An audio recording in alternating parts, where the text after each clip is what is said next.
being run in the pursuit of a commercial imperative, but rather in the service of the political interests of their host country. Can I ask the Minister if such politicised social media firms can be treated as such with a view to protecting the national interest? I'm grateful for his question, but I'm also grateful for the leadership that he's shown in his community in Southport during extremely difficult times.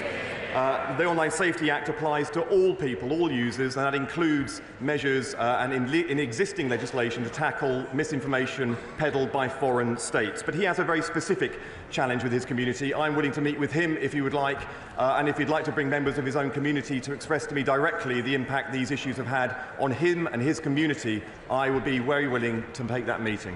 Secretary of State Alan Back.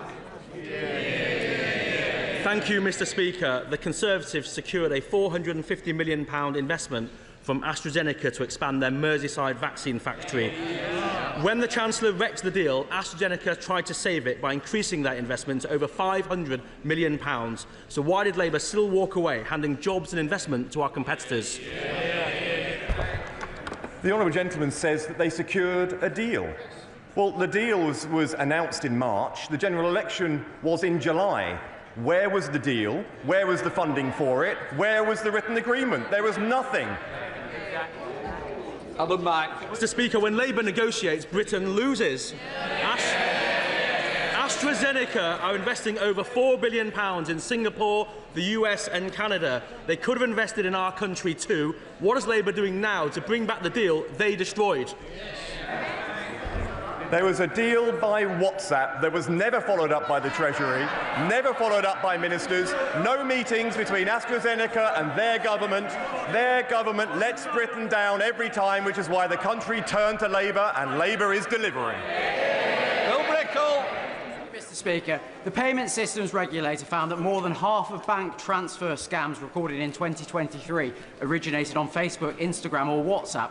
What progress has the Secretary of State made in making sure that tech companies are held to account for fraud originating on their platforms? He makes a very good point. It's one of the things that we specifically need to look at later when we move forward with the data bill in committee. Perhaps he'll be sitting on the bill committee. Who knows? David Reid. Thank you, Mr. Speaker. The Prime Minister has just held talks for a UK-EU defence and security partnership, of which the development of artificial intelligence will have been a key theme. However, last night the UK chose not to join with EU countries in signing the international agreement on AI. So can the Secretary of State please explain this dissonance in the government's approach? At the Paris summit, let me congratulate firstly President Macron for laying on an incredible summit that brought together governments, tech companies and investors, and Britain's voice was heard loud and clear, which is why we're delivering such extraordinary investment into this country. Most of the aspects that were negotiated, the Labour government signed up to and was fully engaged in. In a few areas, we will put Britain's interest first, and a couple of other countries didn't sign too. I don't hear him criticising them. Judge Hathwell. Thank you, Mr. Speaker.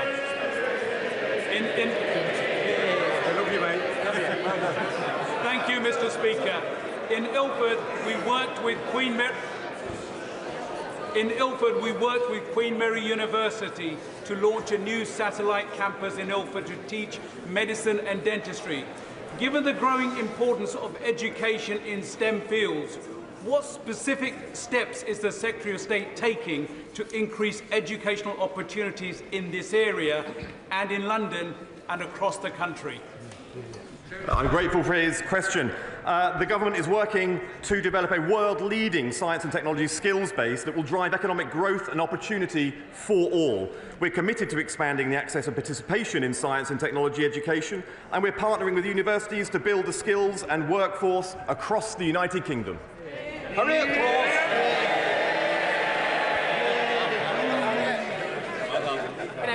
Thank you, Mr. Speaker. A month ago, the Prime Minister said that countries will either be AI makers or AI takers. Does the Minister agree that, given that the Prime Minister didn't attend the AI Safety Summit, but he's given a clear indication that the UK will be an AI taker? This Prime Minister has delivered the AI Opportunities Action Plan. This Prime Minister as deploying AI technology and productivity tools across government itself. This Prime Minister has brought in £30 billion in investment into digital AI infrastructure since he became Prime Minister. And at the same time, this Prime Minister is sorting out the mess left after 14 years of Tory rule. We now come to Prime Minister's questions. Imran Hussain. Number one, Mr. Speaker. Prime Minister. Thank you, Mr. Speaker. This week we progressed our Borders Bill to deliver counter-terrorism-style powers to bring vile criminal smuggling gangs to justice. We also announced a further £350 million to get Britain building and deliver 1.5 million new homes our country desperately needs, including more affordable homes. We've slashed red tape that holds businesses and working people back, creating 10,000 more apprentices. This morning I have meetings with ministerial colleagues and others. In addition to my duties in this House, I shall have further such meetings later today. Imran Hussain. Thank you, Mr. Speaker. I was proud to have played my part in helping draft what has now become the Employment Rights Bill. A new poll shows 3/4 of the British public back the stronger rights for workers in the bill, including better sick pay. Yet that lot over there, the Tories and Reform, disgracefully voted against it. In fact, the leader of the opposition doesn't even believe in maternity pay or the living wage. Mr. Speaker, our statutory sick pay is ranked one of the lowest in Europe. It needs to be brought in line with the living wage. So will the Prime Minister back my campaign to strengthen this bill further so sick pay is at the level that finally stops punishing workers for being sick? Mr. Speaker, our plan for change delivers the biggest upgrade in workers' rights in a generation to our Employment Rights Bill. Ending exploitative zero-hour contracts, ending the scandal of fire and rehire, extending statutory sick pay to 1.3 million employees. Of course, that's on top of the pay rise for 3 million of the lowest paid. I would have thought the Leader of the Opposition might actually sort of support day one protection employment rights, given where she's going, but she thinks maternity leave is excessive. Our plan is pro-worker and pro-growth. Leader of the Opposition, Kemi Beno. Mr. Speaker, the Conservative government established the Ukraine Family Scheme, and in total, over 200,000 Ukrainians, mostly women, children and the elderly, have found sanctuary in the UK from Putin's war. However, a family of 6 from Gaza have applied to live in Britain using this scheme, and a judge has now ruled in their favour. This is not what the scheme was designed to do. This decision is completely wrong. It cannot be allowed to stand. Is the government planning to appeal on any points of law? And if so, which ones? Minister. Mr. Speaker, let me be clear. I do not agree with the decision. She's right. It's the wrong decision. She hasn't quite done her homework because the decision in question was taken under the last government, according to the legal framework of the last government. But, Mr. Speaker, let me be clear. It should be Parliament that makes the rules on immigration. It should be the government that makes the policy. That is the principle, and the Home Secretary is already looking at the legal loophole which we need to close in this particular case. Mr. Speaker, he did not answer the question. If he plans to appeal, then the appeal may be unsuccessful and the law will need to be changed. And if he does not appeal, the law definitely will need to be changed. He talks about a decision made under the last government. It was not made by the last government, it was made by the courts. The issue we are discussing today is about judicial decisions. We cannot be in a situation where we allow enormous numbers of people to exploit our laws in this way. There are millions of people all around the world in terrible situations. We cannot help them all, and we certainly cannot bring them all here. Will he commit to bringing forward that new legislation or amending his Borders Bill? Prime Minister. Well, Mr. Speaker, I've already said the Home Secretary has already got her team working on closing this loophole. We don't need to wait for that. We're getting on with that because we're taking control. they lost control of immigration. We had nearly 1 million people come into this country, had an open borders experiment. On a Monday of this week, they voted against increased powers to deal with those that are running the vile trade of people smuggling. Same old Tories, open borders, empty promises. Mr. Speaker, if the Prime Minister was on top of his brief, perhaps he'd be able to answer some questions. Given this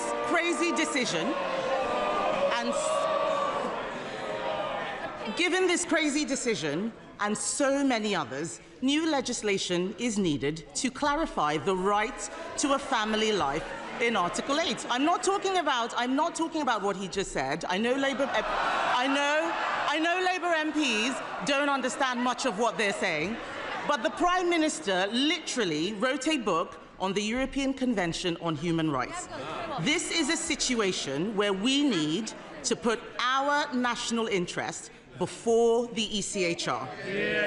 Does he agree that we should legislate even if lawyers warn that this might be incompatible with human rights law? She complains about scripted answers and questions. Her script doesn't allow her to listen to the answer.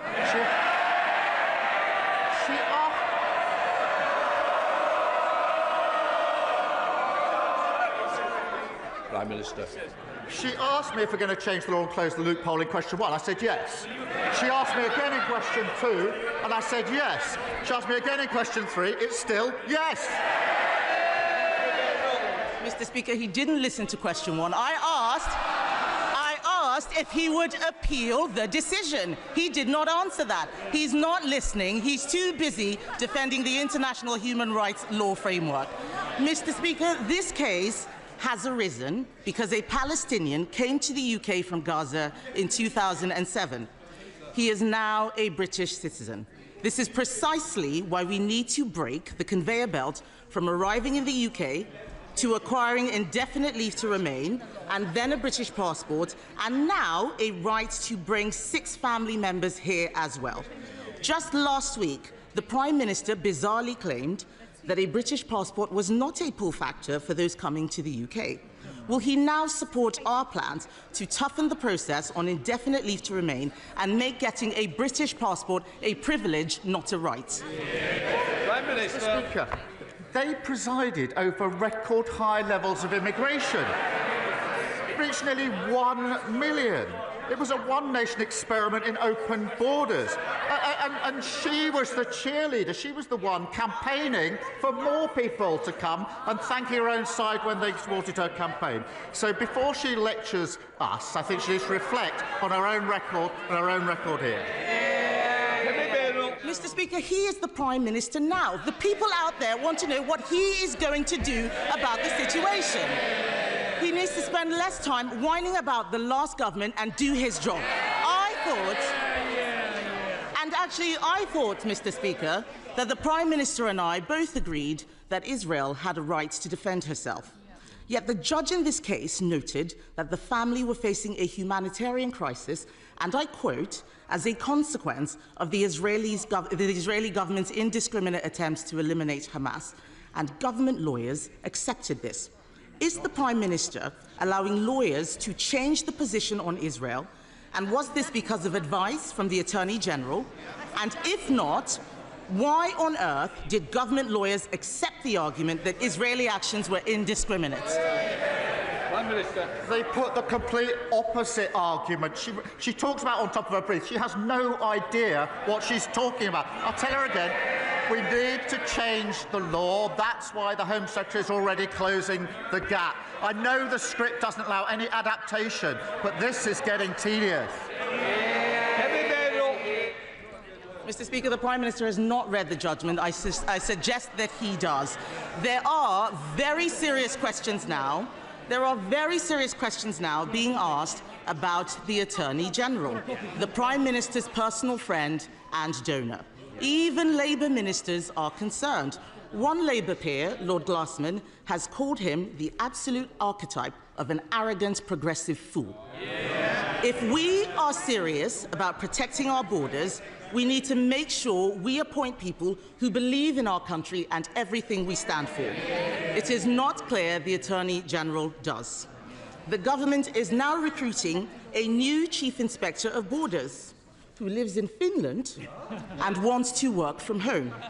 This is not serious. Why should the British public put up with this? Prime Minister. The individual in question was appointed in 2019 by the last government to a senior position. He then worked for 5 years from Finland. We've changed that, and he's now going to be working from the United Kingdom full-time. Finland under them. And she talks about the Attorney-General. She sat round the cabinet table with an attorney who was later sacked for breaching national security. Charlotte Littles. Thank you, Mr. Speaker. Long-standing traders in the CPS Centre in Colchester were devastated to receive eviction notices, giving them just 28 days to vacate, entirely out of the blue and under spurious pretexts by the new owner, shell company Shivat Hananim Capital. So far, the owner and their legal representatives have failed to hear tenants' concerns and mine and to negotiate a way forward. So does the Prime Minister share my concerns at this situation, and will he set out our plans to protect independent businesses which are at the heart of our high street and communities? Prime Minister. Well, thank her for raising this, which is obviously of real concern to businesses in her constituency. We do, Mr. Speaker, expect landlords to meet their obligations to make buildings safe, and we support robust enforcement action from the regulators if they fail to do so. I will make sure that she gets a meeting with the Minister to discuss what steps can be taken in the particular case to support the businesses that her constituents rely on. Leader of the Liberal Democrats, Sir Ed Davey. Thank you, Mr. Speaker. 80 years ago this week, the Allies began a pincer movement against German forces between the Ruhr and the Rhine. British and Canadian troops attacked from the north, Americans from the south. British, Canadian and American soldiers fighting shoulder to defeat fascists. 80 years on, President Trump seems to have forgotten all this. His tariffs against steel and aluminium will hit Canada the hardest and will also hit jobs and the cost of living in our country. So in reminding President Trump who America's true and long-standing friends and allies really are, will the Prime Minister also prepare a plan for tariffs in return, starting with tariffs on American electric cars? Prime Minister. Mr. Speaker, he's right to reference our history in the 80-year anniversary. And of course, we were fighting alongside the Americans, and that is amongst the reasons we have a special relationship. British steel is an essential part of our heartlands, and we will not abandon our skilled workforce. And it needs a level-headed assessment of the implications, which is what we're going through at the moment. But we will always put our national interest first and steelworkers first. Sir Ed Davey. Thank the Prime Minister for that reply. But it seems to me the way President Trump and his ally Musk are operating, they do need to hear strong measures and words from even their allies. And moving on to Ukraine, Mr. Speaker, if Ukraine is forced to surrender its own sovereign territory to Russia, it will be the greatest betrayal of a European ally since Poland in 1945. But President Trump says Ukraine may end up Russian, and he wants American money back. I think we all fear where this could end and the dangerous implications for our defence and our security. So can the Prime Minister reassure this House that he and other European leaders have given sufficient support to President Zelensky so that he can't be bullied by Trump and Putin into accepting a deal that will effectively hand victory to Russia? Prime Minister. As he knows, I met President Zelensky in Kyiv just a few weeks ago at my 8th meeting. The position since the outbreak of this conflict has been a united position across the House of supporting Ukraine, and I was able to reiterate my position, which is we must put Ukraine in the strongest possible position. That matters now just as much as it mattered at the beginning of this conflict, the strongest possible position, and I did discuss with him what more we can do, what more our allies can do to put Ukraine in the strongest possible position. Kim Leadbeat. Thank you, Mr. Speaker. 2 years ago, from the benches opposite, I published my Healthy Britain report, recommending a cross-departmental approach to improving health and wellbeing. Now that we're in government, I'm delighted that ministers have hit the ground running, because running is obviously very healthy for you. So will the Prime Minister confirm that last week's announcement of an increase to the public health grants, which will help local services focus more on prevention and early intervention, is just the start of a long-term strategy that will make Britain healthier, happier and more productive, reduce pressure on the NHS and promote growth? Well, I thank her for highlighting the important role that local communities play in supporting healthy lifestyles. I'm delighted, Mr Speaker, we're providing almost £4 billion for the local health services that people rely on, and that's things like health visitors, stop smoking services and drug abuse treatments. I'll make sure that she meets the relevant minister to discuss. Saoirse Eastwood. Thank you, Mr Speaker. Prime Minister, I get it. Nobody wants to get into a trade war. But, you know, unlike Peter Mandelson, sometimes you've got to stand up for what you believe in.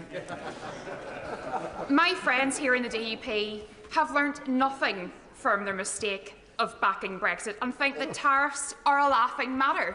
No. But would you agree with me that actually we need to stand up for ourselves, we need to back our workers, we need to back our businesses, not just in Lagan Valley, but indeed across the UK? Yeah. Well, yes, of course. The US and the UK share a strong and balanced trading relationship. We invest hugely in each other's economies, and we will continue to work closely with President Trump to boost growth and to create jobs. And I reassure her we will always act in the best interests of businesses and working people across the whole of the United Kingdom, including, of course, Northern Ireland. Lynn Corgill. Thank you, Mr Speaker. I was baffled on Monday that, given the chance to support legislation backed by the National Crime Agency to crack down on criminal smuggler gangs and secure our borders, the parties opposite, the Conservatives and Reform, linked arms in the voting lobby to vote against it. The Conservatives spent 3 years and £700 million on their ludicrous Rwanda scheme and saw 4 volunteers returned. Does the Prime Minister agree with me? There is only one party that is serious about repairing our broken immigration system. Yes, Mr Speaker, and let me remind them what they voted against earlier this week in our Borders Bill. They voted against, that's Reform and the Tories, they voted against making it an offence to organise the buying, selling and transport of small boats, against making it an offence to endanger lives at sea, against and powers to arrest suspected people smugglers before the smuggling takes place. They voted against. They voted for open borders, both of them. David Reid. Thank you, Mr Speaker. Last week, the Prime Minister gave yet another threadbare excuse for why he and his North London lawyer friends are giving away the Chagos Islands. Mr Speaker, this is his decision, and he must own it. More importantly, he can't tell us, the British taxpayer, how much this is going to cost. Is it £9 billion? Is it £18 billion? Is it £52 billion? The Times have called this botched deal insane. Members of his own cabinet reportedly think it's impossible to understand, and one of his own MPs think it's the worst thing the Labour Party have ever done. So can the Prime Minister tell us which word he thinks best describes this deal? Mr Speaker, I set out the position in relation to the Chagos Islands last week. I also offered the Leader of the Opposition a briefing on this, a high-level briefing. She still hasn't taken me up on that briefing. They're asking questions without wanting to know the facts. It's extraordinary. Mr Speaker, someone who wants to be Prime Minister does not want to know the facts, even when she's offered a high-level briefing. He'd be better informed if she took me up on the offer of a briefing. Jill Morland. Thank you, Mr Speaker. The Prime Minister will, I'm sure, want to congratulate Newcastle United on reaching the League Cup final after Arsenal's exit. But will he also, in what is national National Apprentice Week, will he also congratulate the 600 apprentices learning trades from welding to quantity surveying as part of the Tyne Bridge restoration programme? And whilst I know he can't confirm bridging the funding gap left by the Tories, will he confirm that he is looking forward to seeing the Tyne Bridge restored in time for its 100th birthday in 2028? Well, look, I'm going to struggle to sound delighted with the results of that particular football match, but look, it will be a special day for Newcastle fans. But the Tyne Bridge is an iconic North East landmark, and I congratulate the apprentices who are helping to restore this vital piece of infrastructure. As usual, the Tories made empty promises that they had no intention of keeping, including £2.9 billion worth of transport commitments that were never funded. We will look at the capital projects around the spending review and let her know as soon as we can. Liz Jarvis. Thank you, Mr. Speaker. My constituents, Peter and Maureen, have been married for 70 years. Peter is 93, and for the past few weeks he has been stuck on a hospital ward, waiting to go home because a care package hasn't been arranged. Peter is missing home and missing Maureen. So will the Prime Minister reassure my constituents that the social care crisis will be tackled this year? Yeah. Well, can I thank her for raising this issue and the particular case of her constituents? And I also know this is deeply personal to her, and if I may, I extend my deepest sympathies to her and her family for their loss. We have taken immediate action on social care, already delivered £3.7 billion of additional investment, working on the first ever fair pay agreement for the sector, and of course boosting the carers allowance. I invite her and everybody to work with the House on the longer term reform that we need. Thank you. Julie Mims. Thank you, Mr. Speaker. James Rennie is an outstanding specialist school in the heart of my Carlisle constituency. Having converted every spare corner into classrooms, exceeded its published admissions numbers, and already having 43 applications known for this September, it is literally bursting at the seams. It cannot expand any further, and what is clearly needed is a new specialist school for North Cumbria. What assurances can the Prime Minister give my constituents that his government will put children before ideology and allow local authorities to tackle the shortage in SEN provision? Well, I thank her for raising this vital issue. It's not the first time it's come up. We are supporting mainstream schools to increase SEND expertise whilst also establishing dedicated SEN units. Because we need to make sure that special schools also can cater for those with the most complex needs. So we're working on this. It's come up time and again, but we are doing that vital initial steps. Anna Sabine. Thank you, Mr. Speaker. Dorothy House is an amazing hospice that supports terminally ill people in Frumeney, Somerset and their families, including my good friend Lisa. Next year, Dorothy House will be looking forward to celebrating 50 years of service, but they will also be facing an additional cost of £422,000 thanks to increases in employers' national insurance. Will the Prime Minister commit to meeting with me and representatives of the hospice sector to hear first-hand the impact of NICs and to work with them to find a solution? Prime Minister. Mr. Speaker, everyone deserves high quality and compassionate end-of-life care. The honourable member knows we inherited a £22 billion black hole in our public finances. That's why we took the difficult but right decisions to invest in our public services. I do recognise the pressure that hospices are facing, and that's why we invested £100 million into hospitals, with an additional £26 million to support children and young people's hospices. And I will make sure she gets a meeting with the relevant minister. John Hodge. Thank you, Mr. Speaker. A significant part of the dreadful legacy left by the previous Conservative government is a chronic underfunding of transport infrastructure, especially in the North East, as we've just heard from my honourable friend. So does the Prime Minister agree with me and the North East Mayor Kim McGuinness that redevelopment of the Leamside line, the disused Leamside line, that would reconnect Gateshead with North Durham, Durham North, and increasing the capacity on the East Coast Main Line would bring the metro, help bring the metro to Washington in my constituency, and would bring much needed jobs, growth and opportunities to my region. Well, I thank her, and both she and the North East Mayor are dedicated campaigners on this issue. The party opposite left us a host of unfunded promises, and public transport is in dire condition. Expanding the metro network has huge potential to drive growth and unlock new housing. I'm pleased that progress is being made on the business case.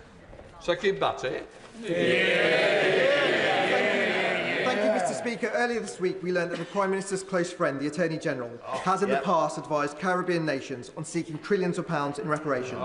He's been a key player in the surrender of the Chagos Islands and the related fiasco there, which will cost the taxpayers up to £18 billion, and has even advised Jerry Adams, who is standing in line to get compensation from the British government in Northern Ireland legacy payments, the quantum of which could cost up to £2.7 billion. Given the Attorney General's track record, does the Prime Minister have faith in his motives, and does he have confidence that his best friend represents good value for the British taxpayer? Mr. Speaker, we've long had the principle that everybody's entitled to legal representation in this country. That means that lawyers don't necessarily agree with their client. Now, the Conservative Party used to believe in that principle. If they now disagree with that principle, they should go and see the victims of very serious crime, including sexual crime, and tell them that under their provisions, the lawyer who disagreed with the perpetrator wouldn't be able to represent them, meaning that victims will be cross-examined by perpetrators because lawyers disagree with the perpetrator. That's never been the Conservative Party position. If it is now, they should say so. Thank you, Mr. Speaker. Allergy School, launched just this week by the Natasha Allergy Research Foundation, is a free programme to support children with food allergies. Allergic disease is a growing issue in this country, with over 20 million people in the UK being affected. For this reason, it has never been more important for us to have a national allergy strategy and an allergy czar to drive and coordinate that action. Will the Prime Minister join me in welcoming this programme, and will he meet with me and the Foundation to talk about how we can work together to drive this issue forward? Well, I thank you for raising this really important issue, because hospital admissions for allergies have risen sharply, particularly in the last 2 decades. I do welcome the work being carried out by the Natasha Allergy Research Foundation. We will respond to the recommendations of the National Allergy Strategy Group in due course, and I'll make sure she gets a meeting with the relevant minister to discuss it. Thank you, Mr. Speaker. My Oxfordshire constituency of Didcot and Wantage has seen a 35% population increase in the last 20 years. My constituents recognise the need for affordable housing, but the current planning system isn't delivering the GP surgeries, dentists and transport options that they need. Will the Prime Minister restore faith in the planning system and, as well as focusing on housing numbers, deliver the local targets for health services and wider infrastructure that growing communities need? Well, thank you for his question. We are, of course, delivering the 1.5 million homes, but we're creating communities as well for the future, and so he's right that that must include good schools, GPs and reliable transport links. That's what makes a good community. And just today, Mr. Speaker, we announced an additional £350 million to deliver more affordable homes so more people can realise the dream of home ownership. Toby Perkins. Thank you, Mr. Speaker. This week is National Apprenticeship Week. As co-chair of the APPG for Apprenticeships, I can tell the Prime Minister that employers are very pleased to see the announcements this week that will make a real difference both in terms of the completion rate and the flexibility around apprenticeships. Does the Prime Minister agree with me that schools should be promoting apprenticeship alongside A-levels and other options? And can he tell us what more he's going to do to support more young people to get into an apprenticeship? I'm very pleased that he's raised this issue and that we'll be able to give employers more flexibility over maths and English requirements. This is really important, Mr. Speaker. There are very many young people who didn't get the maths qualification they wanted at the time, but are very well suited for the future, want to play their part, and now they can get apprenticeships under the changes that we've made. And that's 10,000 extra apprenticeships. This is delivering for them, giving them a chance for the future to contributing, of course, to our economy. Cross. Thank you, Mr. Speaker. Mr. Speaker, yesterday the Farming Minister told a conference of farmers that farming is not high in the pecking order for this government. Given the heartless family farm tax, is his minister correct? Yes or no? Farming's top of the agenda as far as I'm concerned. That's why we put £5 billion to support farmers in the budget. They failed to spend £300 million on their watch on farming, and we set out our roadmap, which has been welcomed by the NFU, as she very well knows. It was described as long overdue. I wonder who didn't do it before. Mr. Jewett, I'm sure you don't want to be leaving today. It's not the best day. Right. Natasha Irons. Thank you, Mr. Speaker. As a graduate of the Croydon Youth Philharmonic Orchestra, the Prime Minister will know that youth services can broaden a young person's horizons beyond what they could ever imagine. But with national spending on youth services seeing a 73% decline since 2010, can the Prime Minister outline how this government will bring youth services back into our communities? Will he look at giving them the statutory protections they deserve? And will he visit Croydon East to see firsthand the vital role these services play in my constituency? Well, Mr. Speaker, my days in the Croydon Youth Philharmonic Orchestra were a long time ago now.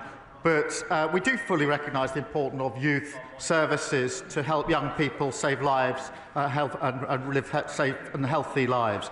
We've been developing our plans for the new National Youth Strategy to bring power back to young people and help every young person realise their potential. Christine Jardine.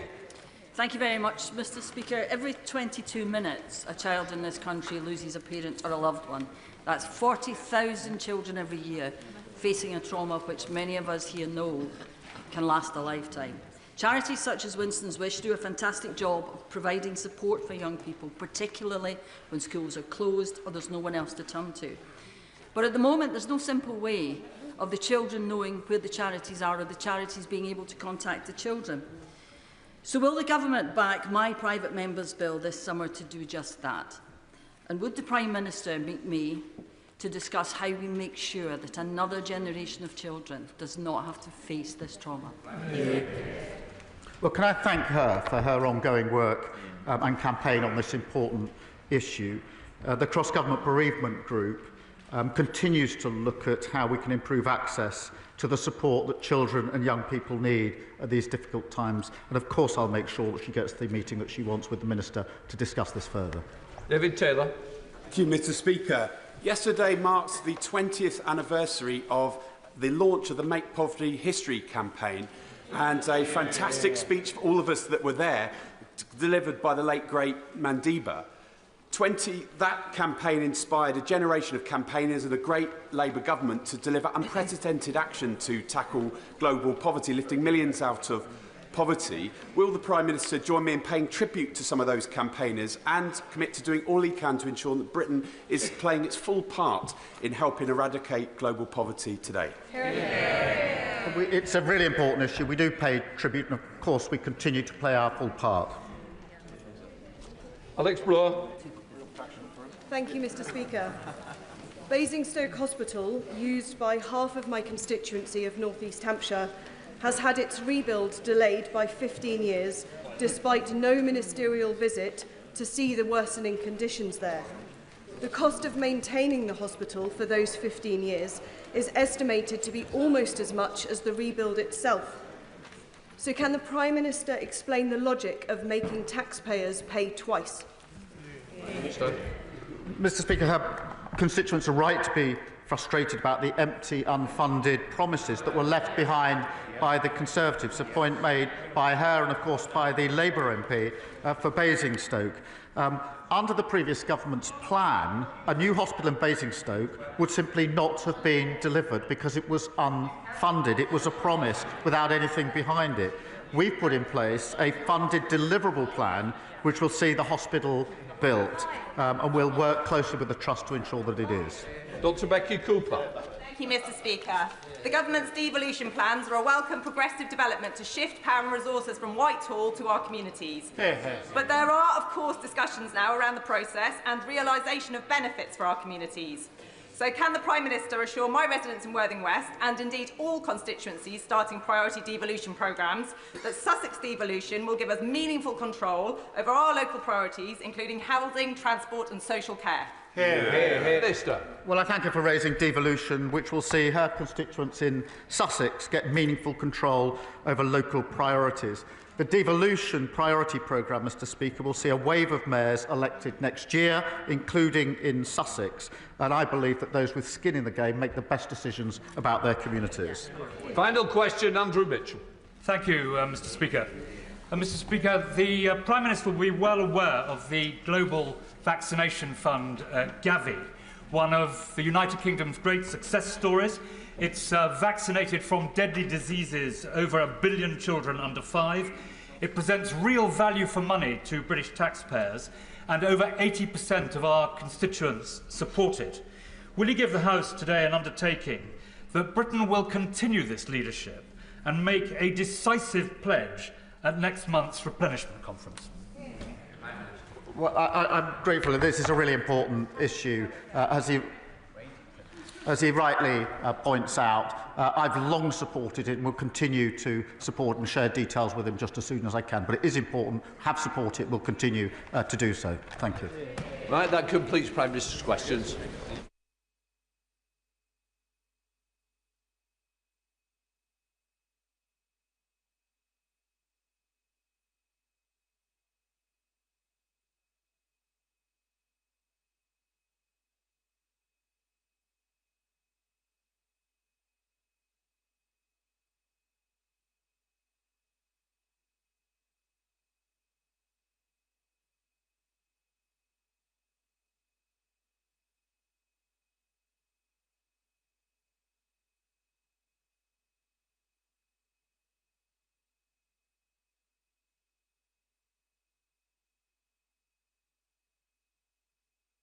Can people leave the chamber quickly and quietly? We're now coming to the urgent question. Christine Jardine. Thank you very much, Mr Speaker. To ask the Secretary of State for Energy Security and Net Zero if he will make a statement on the potential security implications of the involvement of Chinese companies, including Mingyang, in energy infrastructure projects. Minister. I thank the Honourable Lady for bringing this question to the House. The protection and security of the energy sector is an absolute priority for this government.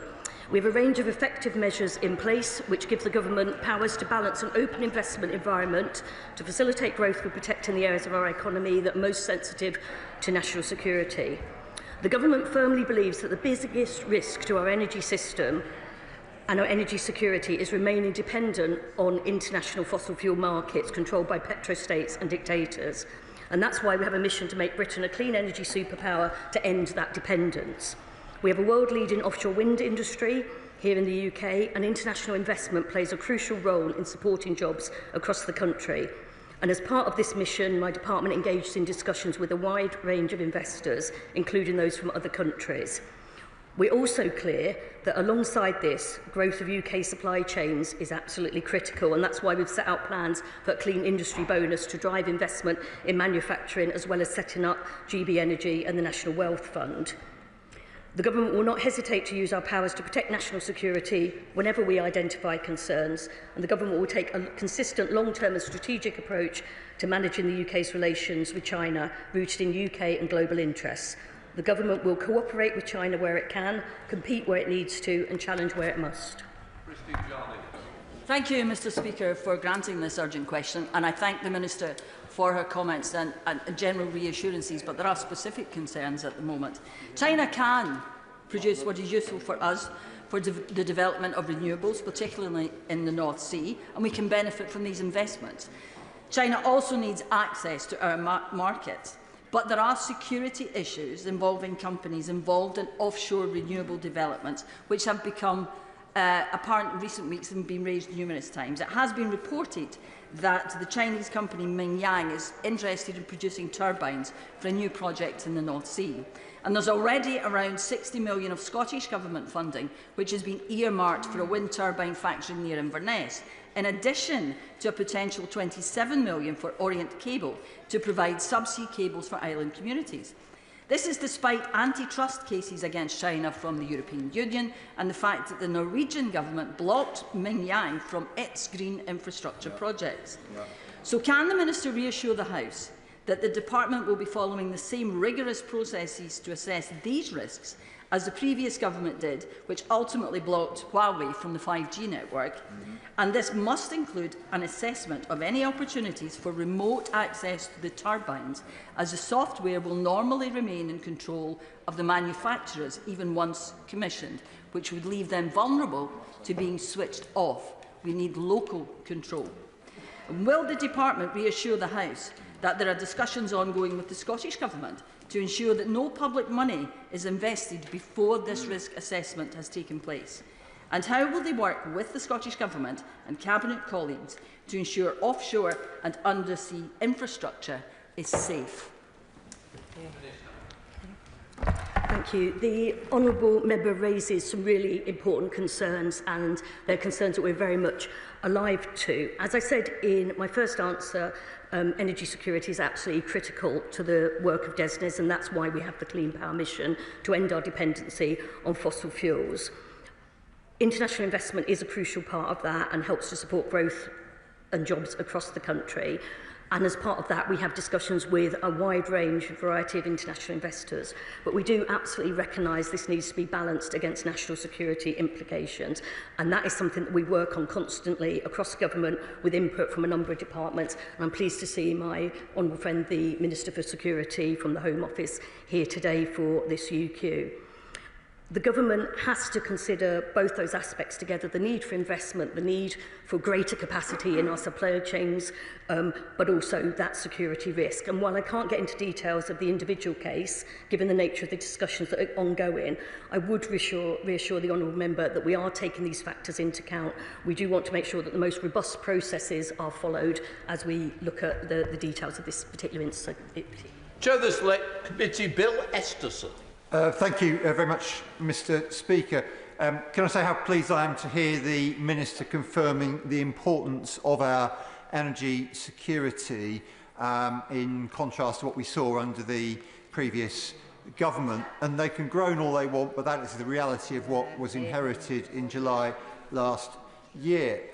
But as we extend energy infrastructure in this country, can she confirm how this government will ensure that we have control of the operation of that infrastructure? And does she also agree that it is vitally important that through the industrial strategy we see the renaissance in our manufacturing and greater resilience in our supply chain, all of which adds to the energy security of this country? I thank my honourable friend for that question. He's absolutely right that as part of getting this investment into infrastructure, dealing with capacity issues in our supply chain is absolutely crucial. It's one of the reasons why through the National Wealth Fund we invested in lithium in Cornwall last week. So in terms of a critical minerals strategy, we want to maximise the natural resources that we've got where we can. As I said, we want to make absolutely sure that security concerns are addressed as well when we look at which investors do invest in our new economy. Shadow Secretary of State Andrew Buck. Thank you very much, Mr. Speaker. Mr. Speaker, the indication that Mingyang will get the green light from the Treasury to supply wind turbine technology to the Greenvolt wind farm in the North Sea is concerning. Indeed, alarm bells have been sounded by officials in the Minister's own department and indeed in the Ministry of Defence. This green revolution will come with a Made in China label. The government, in collusion indeed with the SNP in Holyrood, are determined to see Chinese companies reap the economic reward. Her party says again and again that transition to renewable energy will reduce our reliance on hostile regimes. Chinese-controlled technology embedded in our critical energy infrastructure is evidently a threat to our security. Can the Minister assure us that she is taking this threat seriously? And can the Honourable Lady explain how using wind turbines made by Mingyang reduces our reliance on foreign states? Mr. Speaker, just last week, I, along with many MPs in her own party, were briefed by the Royal Navy on the vulnerability of our subsea communications and energy infrastructure. We have also seen a pervasive rise in sabotage attacks on subsea cables in the Baltic, affecting our Scandinavian allies. If Chinese manufactured turbines are installed, security experts have warned that sensors could spy on British seas, defence submarine programmes and indeed the layout of our energy infrastructure. We would be reliant on Chinese equipment and software, Chinese suppliers for updates and maintenance, handing Beijing significant opportunity for interference. In the current international climate, it is unthinkable to disregard the security implications of this decision. So can I ask the Minister, can she confirm that they have scrapped the Giga scheme that we launched to build British supply chains in energy technologies? What discussions has she had with the Ministry of Defence around their concerns as to the ability to ensure security of our energy system? What safeguards will be in place to prevent Chinese maintenance ships accessing these turbines for repairs? What guarantees has she had, if any, from our defence and security agencies that this investment will pose no threat to our national security? And if such assurances are not forthcoming, will she revisit this decision and put a halt to the madness of allowing the People's Republic of China to have such a significant stake in our energy system? I think my starting point when the Shadow Minister, sorry, it's me, I'm the Minister now, when he said about revisiting this decision, and no decision's been made at the moment, we're undergoing rigorous processes to look at the role of China in our supply chain, in investment in critical infrastructure in this country. And I can't provide a running commentary on individual cases. Who will know, having been in my position, why that is so important that we don't do that. But as I've made clear already, we are taking into account the national security considerations as well as our need for investment in the supply chain. I would say that in terms of the legacy that we were left by the previous minister, is that he was perfectly happy to leave our energy system exposed with the British people paying the price. And the retreat, the under new management line that he was parroting earlier this week, would leave us even more exposed to those petrostates, to the dictators. We are getting on with our clean power mission to end energy security, and I'll take no lessons from him on energy security, given their record. Polly Billington. Thank you, Mr. Speaker. I'm glad to hear the Minister point out that we are left with a legacy of an absolutely vacant industrial strategy when it comes to green investment over the past 14 years. And I urge her to explain further how we might be able to make sure that we are developing the skills and competencies in this country to make sure that we have good, strong, ethical supply chains. Thank my honourable friend for that question.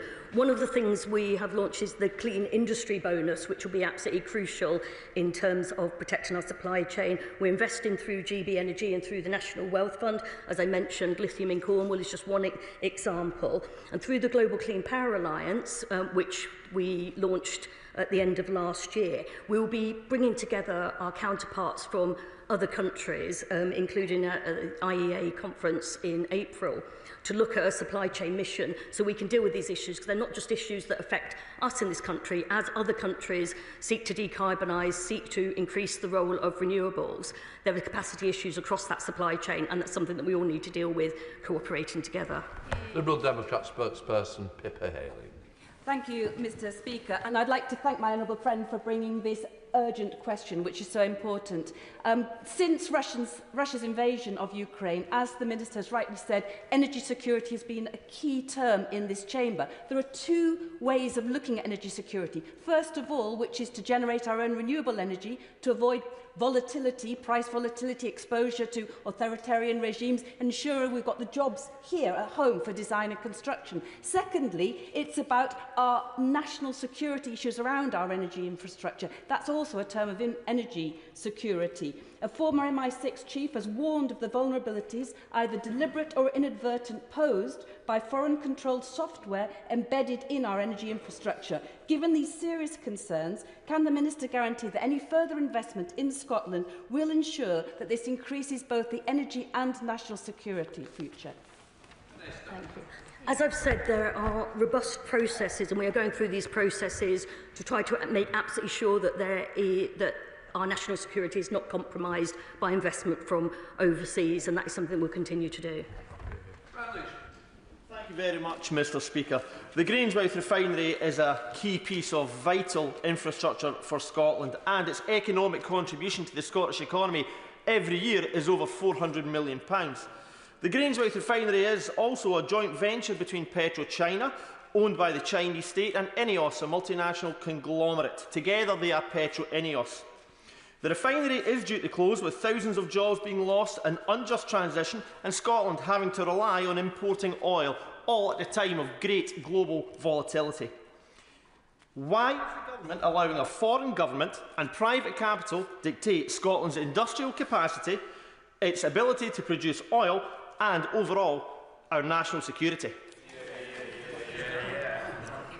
Well, we're not allowing anyone to dictate to us, and I know that the honourable member has been deep in conversation with the Minister for Energy for some time over the future of Grangemouth. But as I've reiterated, we absolutely need to attract the investment that we need to meet our clean power mission, to secure our future energy security, and in the long run bring down bills for the British people.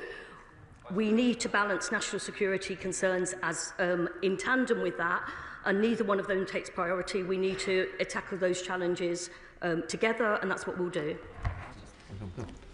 Ian Duncan-Smith, sir. Mr. Speaker, whatever the question is about energy, China is not the answer. It's on two fronts. We know that the MOD and the Department of Energy Security has raised objections about the Treasury's push to bring Minyang Smart Energy into the circuit on this one, to bid for this. The second thing is that China is determined to use slave labour in their products. We are, under this government, investing in solar arrays which have a huge amount of slave labour in them producing polysilicon. Does the government not recognise that their tilt towards China to get them to invest in this runs the real risk of utter dependency on China and, of course, serious threats to our security, highlighted endlessly by the security services? Will they now stop? I recognise that the Right Honourable Member has long-standing concerns about the role of China and its investment in our economy, and he's been a great champion of raising concerns about forced labour. He's right to raise those concerns. We have set up the Solar Task Force, I'm sure he's aware, to look at the issue of whether there's forced labour in our solar supply chains. We also, as I said, with the Global Clean Power Alliance, there will be a supply chain mission as part of that's launched. And as I said, it's not something that one country can tackle by itself. We all need to be alert to the risks of slave labour. I know that there was an amendment passed in the House of Lords last night that means the issue's coming back to the Chamber soon. I look forward to the discussion then. Amanda Martin. Thank you, Mr. Speaker. Does the Minister agree with me that developing our economic and trading relationships with other nations is one lever of many that this government is using to drive growth and investment alongside planning reforms, public investment and a proper industrial strategy for the people of the UK, but also for the people in my city, and at the same time ensuring that we work across departments to always have our nation's security at its core? Minister. My honourable friend is absolutely right, and we're doing this through a number of levers. We have the growth mission, we have the clean power mission, working hand in hand to make sure that energy security and the decarbonisation of our power system contributes to growth in this country, and that means it contributes to job creation in this country, as well as, in some cases, overseas investment. We have the We've set up Great British Energy, we have the National Wealth Fund, we have the Clean Industry Bonus. All of those will help us achieve those objectives. Bradley Thomas. Thank you, Madam Deputy Speaker. Have ministers or officials in the Ministry of Defence, the Home Office or the Security Services raised any concerns with her department over the possibility of offshore structures in British waters being used for Chinese intelligence gathering technology? And if there are sensitive matters which cannot be discussed in this House, will she commit to holding a private briefing for members of Parliament on the security implications of energy infrastructure from China? Minister. Okay. I don't think I can comment on the extent of conversations other than to reassure the honourable member that, of course, these conversations are taking place. Of course, there are robust processes that we are going through, and there'll be ongoing conversations. Again, because it's not my specific role, I wouldn't be able to say whether that is information that can be shared. I don't think it can be shared on a day-to-day basis, but perhaps if there's a briefing that we could arrange with members to give them some reassurance as to the general approach, I'll investigate whether we can do that. Melanie Arm. Thank you very much, Madam Deputy Speaker. I have to say I'm surprised at the benches opposite. They seem to have forgotten when they were pushing on this country the golden era of the relationship between the UK and China. And some of this is a legacy that remains from their time in government. And so I think that they should just be careful about how they're approaching this conversation. And I would just like to take the opportunity to point out to the Minister the role that Grimsby plays in servicing and supporting operations of offshore wind, not only around UK waters, but also as far as Taiwan. Those skills and those competencies and capabilities do exist here in the country, so I'd like to ask the Minister what additional support will be given to expand those capabilities and support for those skills in this country. Minister. My honourable friend has been a real champion for Grimsby. I'm very glad to see her returned at the recent election so she can carry on championing all the potential that Grimsby has to offer, not least in terms of the wind sector. We think it's really important that we link up the skills and the capacity. That's one of the obstacles. We talk very often about how grid capacity and how planning issues can hold up the rollout of clean power, but actually we know that we've got to have the skills base as well, and we're working with the Department of Education very much on that, how we can train the workforce and develop through things like the Growth and Skills Levy capacity within the existing workforce as well to work on these exciting new projects. Sir Alex Shelbrooke. Thank you, Madam Deputy Speaker. The Minister speaks about being reliant on petrochemical states and dictatorships who supplied the fuel needed for our energy system. And yet the vast majority of the processed materials that are needed, whether we construct them here or not, come from China. We recognise that some of these countries were dictators, but can the Minister at the dispatch box now confirm to this House that a country that uses slave labour, a country that has carried out the most horrendous crimes against the Uyghur population, a country that has sanctioned our own parliamentarians, is indeed as much as a dictatorship as the countries that she says we no longer want to be reliant on? Well, if we followed the approach being suggested by the opposition frontbench now, we would be very firmly back in the hands of the petrostates and the dictators. And we've seen...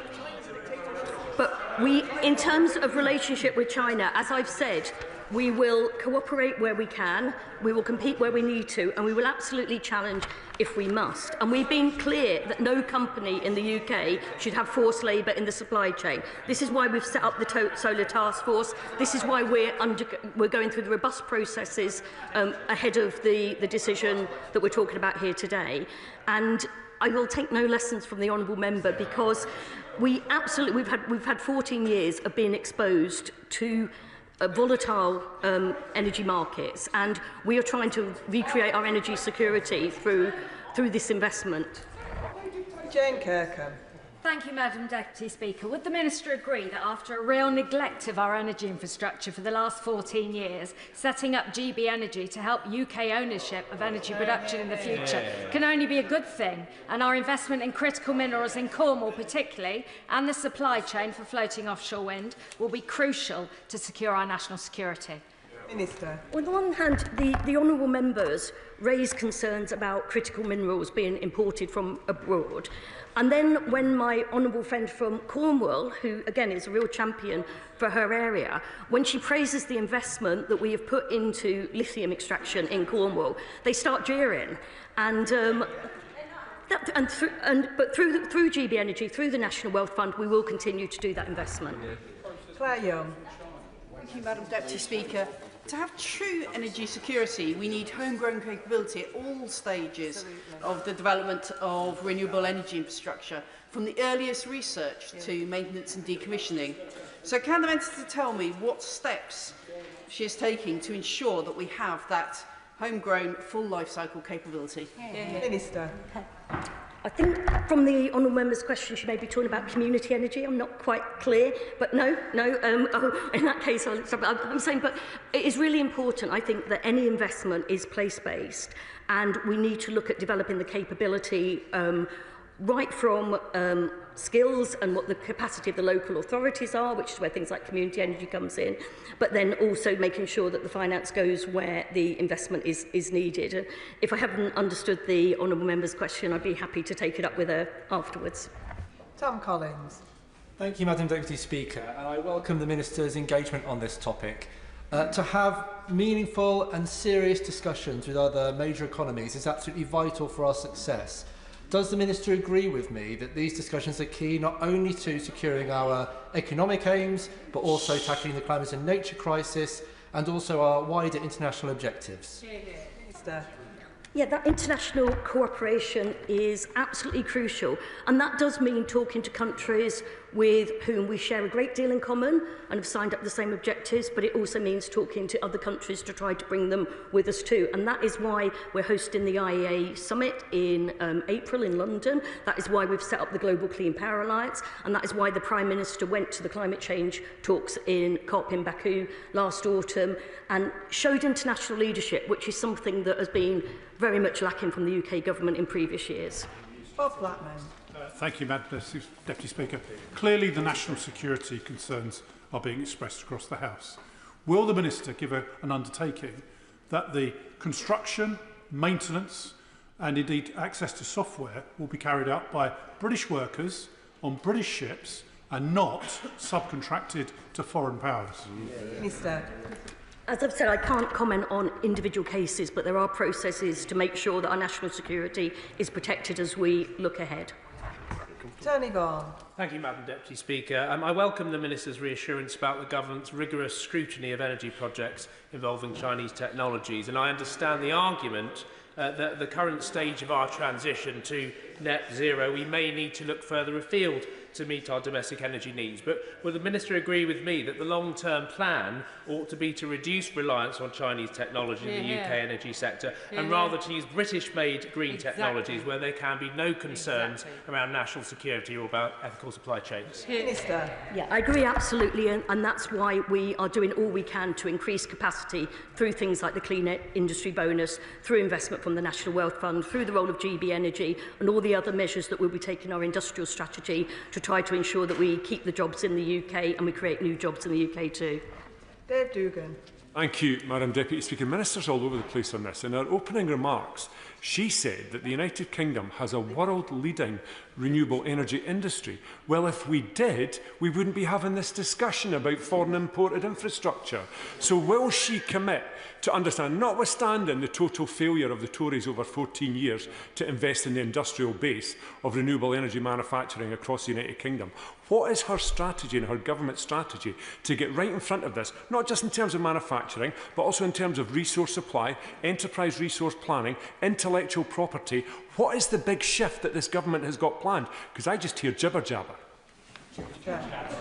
That's not very polite of the honourable member, but as I've said, we are doing all we can to attract investment into the UK so that we can be as reliant as possible on our own resources, and that means our own supply chain, that means attracting investment and so on, but we are doing it through the National Wealth Fund, we're doing it through GB Energy, and there was much discussion, I don't know to what extent the honourable member took part in the debate around the GB Energy, the Great British Energy Bill, but we are absolutely doing that. And on an international level, as I said, this has to be solved on an international level. We're doing a lot of work with our colleagues in terms of making the North Sea the green power plant of Europe through NSEC, the North Seas Energy Cooperation Council, and we've set up the Global Clean Power Alliance. And we cannot do this alone. We cannot do it acting alone. I know that the SNP prefers that approach, but we're absolutely doing it in cooperation, but we're doing it in the best interest of the British economy as well. Alex Ballinger. Thank you, Madam Deputy Speaker. Can the Minister confirm that her department's work is entirely consistent with the Government's approach to China, cooperate where we can, compete where we need to and challenge where we must? Minister. I mean, that is exactly our approach, and that is the right approach. I don't know whether the opposition front bench would advocate not cooperating with China where we can, but they're an incredibly important player on the world stage, and we gain nothing from completely turning our backs on them and not engaging in that dialogue. Andrew Snowden. Thank you very much, Madam Deputy Speaker. Following Russia's illegal invasion of Ukraine, we saw how Russia responded in the global tariffs and sanctions market by trying to use its dominance in the nuclear fuel market to put pressure on the allies of Ukraine. And therefore, we've seen that vulnerability in our energy supply chain when our enemies and allies of those enemies want to use it against us. The former head of MI6, Sir Richard Dearland, has said that the government's target to decarbonise the grid hands power to Beijing. And when we talk about having reliance on dictator states, we have enough oil and gas in the UK to do that without any reliance. So why don't we just get drilling and get our own oil and our own gas out of the ground? So has the government, given I suspect in their mad dash to decarbonise the grid are not going to do that, has the government undertaken a risk assessment of the strategic vulnerability to our national security of our increasing reliance on Chinese rare earth minerals and battery production? Minister. I think I have already made very clear, Madam Deputy Speaker, that there are ongoing conversations about that, and we take national security incredibly seriously when we look at investment decisions. In terms of what he had to say about producing more oil and gas here for our own use, I think he needs a lesson in how the energy markets actually work. There's no guarantee that it would be used here. Harriet Cross. Thank you, Madam Deputy Speaker. The issue with this is the rush that the Labour government have to decarbonise by 2030. Because of that rush, we do not have the capabilities in this country at the moment to fulfil all the requirements that are needed to deliver those projects. Until the point where we are, we will always be reliant on overseas powers, overseas people like the Chinese government, like Chinese manufacturers, to deliver what we need in order to decarbonise. Is this government prepared and happy to sacrifice our national security and our energy security in order to reach that 2030 target? Minister. That sounds very much like the honourable member has made the case for an industrial strategy that ensures that we can match demand with supply, and that's an approach that was particularly missing from the last government. Sammy Wilson. Thank you, Madam Deputy Speaker. Almost on a weekly basis, we are lectured by the net zero obsessed Secretary of State that the race for renewables is necessary in order to give us a secure future supply of energy in this country. And yet, the renewable industry is increasingly dependent upon Chinese technology and rare earth metals, which the Chinese control 70% of. So we're placing our future energy supply in the hands of a dictatorship which has proved itself in other states to be willing to use the infrastructure to blackmail the countries in which it's based. Is this not a case that we should be looking at the supply of fossil fuels that we have in this country, decades of gas and oil which could be used? We would secure this, we'd be sure that we could use it and we wouldn't be interfered by others in using it. Minister. We absolutely believe that the best route to energy security is by our Clean Power by 2030 mission and further investment in renewables, and that remains our stance. Final question, Jim Shannon. Thank you, Madam Deputy Speaker. Can I thank the Minister for her answers to the questions? The Minister will be aware that the costly environmental obligations which government imposes on home manufactured goods are not adhered to by many other nations, which prevents our UK manufacturers from being able to compete on many occasions, combined with human rights breaches routinely carried out by the Chinese business on Uyghurs, on Falun Gong, on Christians and many other ethnic minorities. Does the Minister not agree that these considerations must be equally weighted with cost, and it will seem that human rights and Chinese production will never add up, and this must inform any contract offered by this nation of ours? Thank you. Minister. I think that the honourable member has frequently raised, well, he's frequently raised almost every issue you can think of in this chamber, but I know that I've taken part in very many debates about human rights in countries of concern overseas over the years. He's absolutely right to flag those concerns. As I said, we have the Solar Task Force, we have the supply chain mission with the Global Clean Power Alliance. We are very much alert to this. We do not want to see forced labour or any form of modern slavery in our supply chains, and that is something that we're absolutely determined to take action on. That concludes the urgent question. We now come to the statement, and I'll allow a few moments for the front benches to swap over and members to come in.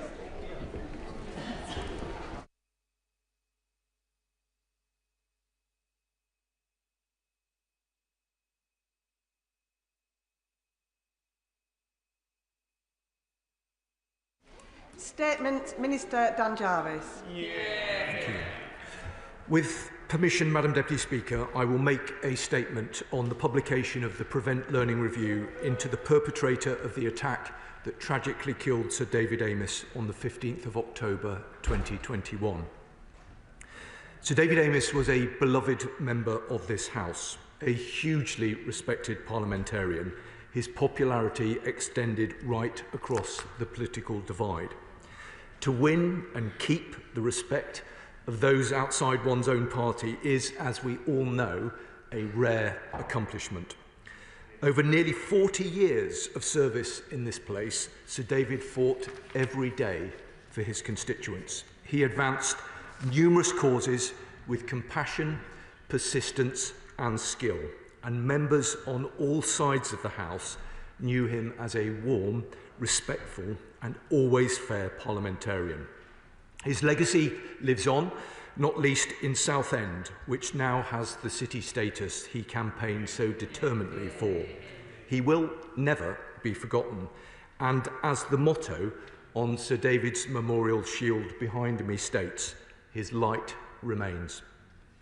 Now, whilst this House has lost a hugely valued member on that terrible day, Sir David's wife and children lost a loving husband and a devoted father. They are in our thoughts and prayers today and always. Together with the Home Secretary, who spoke with Sir David's family recently, I recognise the courage and persistence they have shown in seeking the answers that they deserve. As the House will know, it was a heinous act of violence on the 15th of October 2021 that took Sir David away from those who knew and loved him. The killer, Ali Harbi Ali, and I won't say his name again, was convicted of murder in April 2022 and received a whole life sentence. The judge said that this was a murder that struck at the heart of our democracy, and he had no doubt whatsoever that the nature of this case meant that the perpetrator must be kept in prison for the rest of his life. The perpetrator had previously been referred to the Prevent programme and subsequently to the Specialist Channel programme between 2014 and 2016, between 5 and 7 years before the attack took place. Immediately after the attack, a Prevent Learning Review was jointly commissioned by the Home Office and Counter-Terrorism Policing to examine what happened in the case and see whether lessons needed to be rapidly learned. It was completed in February 2022. Now, last week, I made a statement to the House on the Government's publication of the Prevent Learning Review concerning the perpetrator of the abhorrent attack in Southport. Today, we're taking a further step to enable public scrutiny of Prevent, and in recognition of the seriousness of the terrible attack on Sir David, by publishing the Prevent Learning Review conducted in this case too. The perpetrator of the attack on Sir David became known to Prevent in October 2014 when he was referred by his school after teachers identified a change in his behaviour. The case was adopted by the Channel Multi-Agency Early Intervention Programme in November of 2014. An intervention provider who specialised in tackling Islamist extremism was assigned to work with him. The perpetrator was exited from Channel in April 2015 after his terrorism risk was assessed as low. A 12-month post-exit police review in 2016 also found no terrorism concerns, and the case was closed to Prevent at that point. There were no further Prevent referrals in the 5 years between the case being closed and the attack. The Prevent Learning Review examined how Prevent dealt with the perpetrator's risk and how far the improvements made to Prevent since he was referred 7 years prior would have impacted upon his management. The review considered both the handling of the case at the time and also the changes that had been made to Prevent since the referral in 2014. It examined how far those changes addressed any problems identified and then made a series of recommendations. The reviewer found that from the material reviewed, the assessment in terms of the perpetrator's vulnerabilities was problematic, and this ultimately led to questionable decision-making and sub-optimal handling of the case during the time he was engaged with Prevent and Channel. It identified that the vulnerability assessment framework was not followed, with the perpetrator's symptoms being prioritised over addressing the underlying causes of his vulnerabilities. The reviewer ultimately found that while Prevent policy and guidance at the time was mostly followed, the case was exited from Prevent too quickly.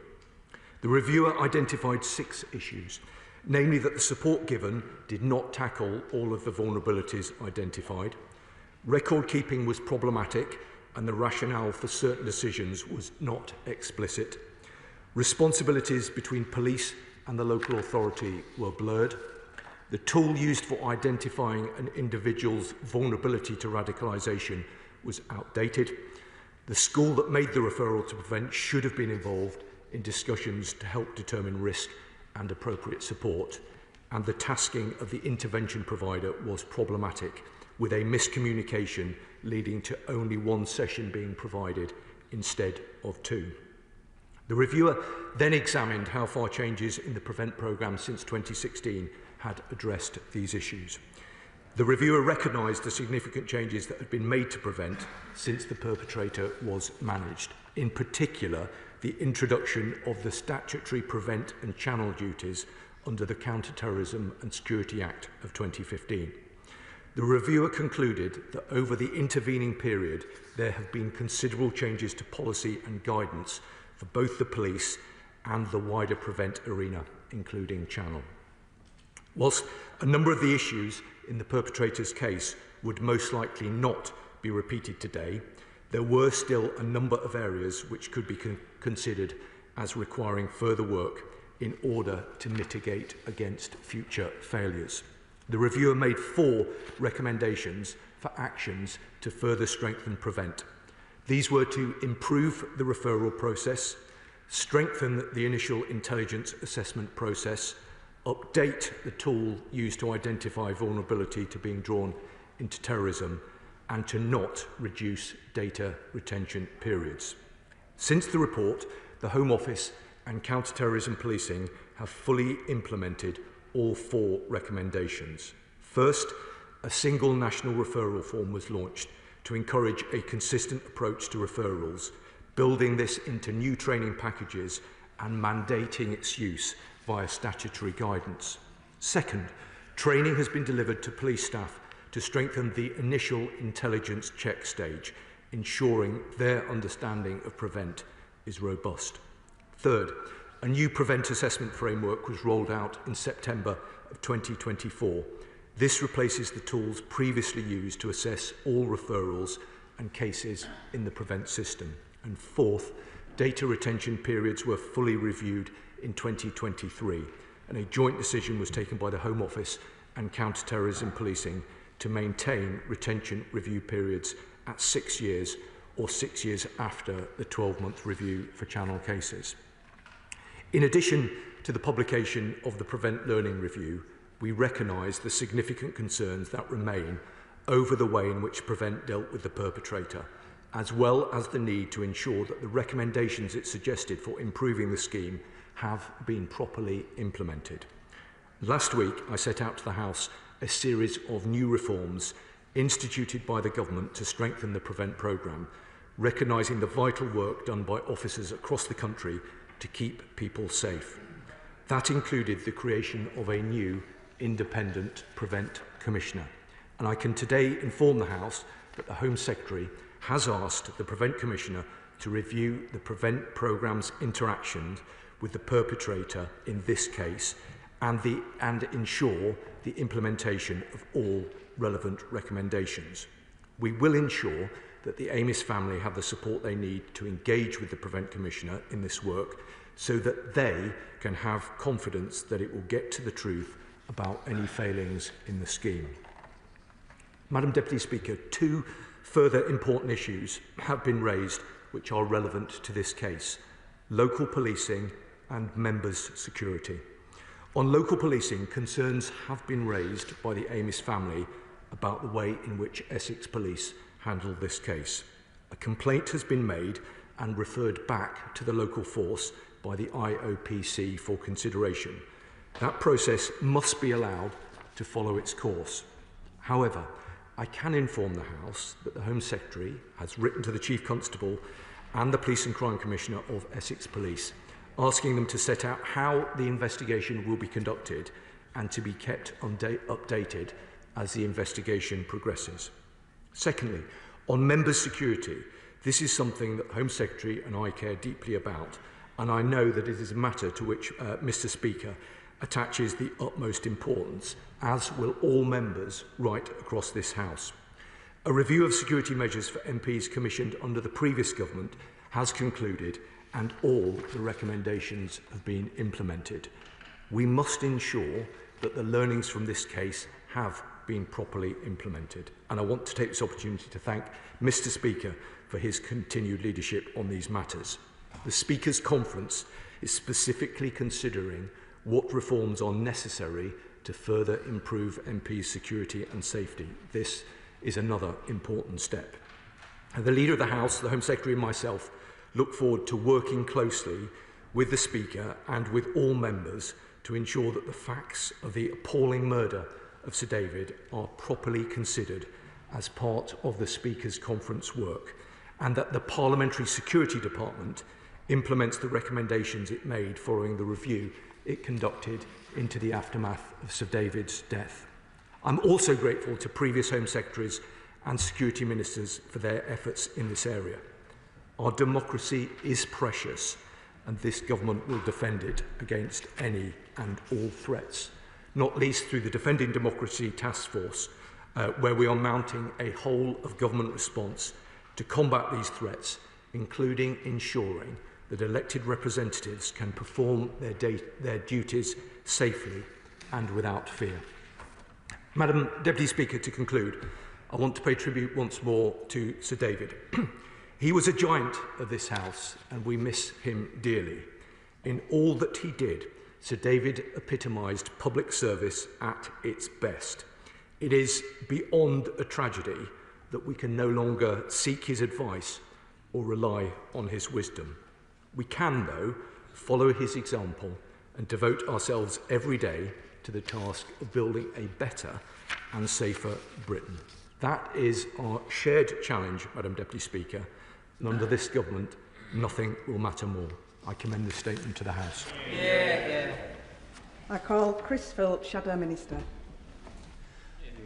Thank you, Madam Deputy Speaker. And let me start by thanking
both copyright and AI, and there will be a statement, as you know, this afternoon on the data ball, which will cover this issue in more detail. As you will also know, the consultation ends on the 25th of February, after which we'll be reviewing the responses to see what we need to do.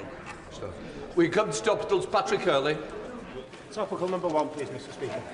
Sarah Stay. Thank you, Mr. Speaker. When it comes to embracing AI, Britain is leading the world.